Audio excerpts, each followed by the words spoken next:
Le but des échanges ce matin, c'était de vérifier si les nouvelles formes d'hébergement hôtelier, ce qu'on appelle les hostels, la folie douce, etc., qui sont des formes hybrides, puisque vous avez sous le même toit, dans le même hôtel, un étage dortoir, un étage, on va dire, niveau 2 étoiles, un étage niveau 3 étoiles et un niveau premium.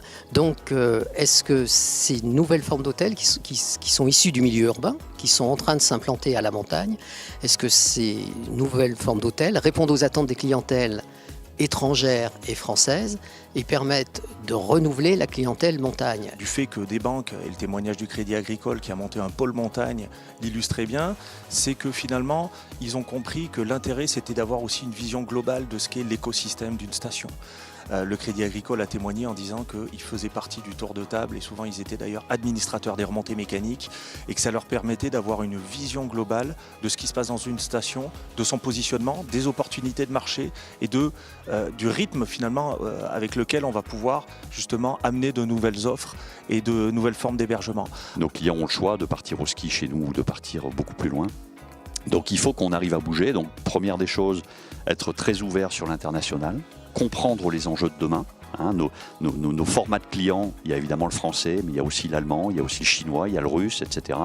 Donc vraiment bouger, aller voir les expériences ailleurs, sortir de l'univers du tourisme pour prendre les meilleures expériences, les meilleures compétences ailleurs.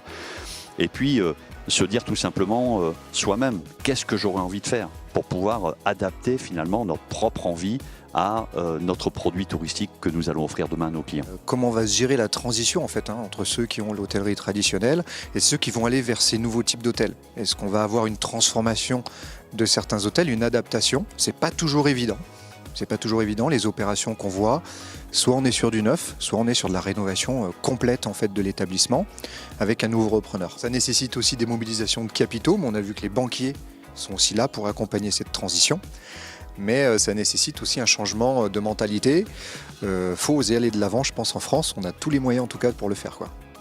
L'expertise qu'on a aussi de ces nouveaux projets fait qu'on a des bons retours jusqu'à présent. Et il y a une cohabitation parfaite, je dirais, entre différents acteurs, hébergeurs dans une station. Et c'est là-dessus, effectivement, qu'on doit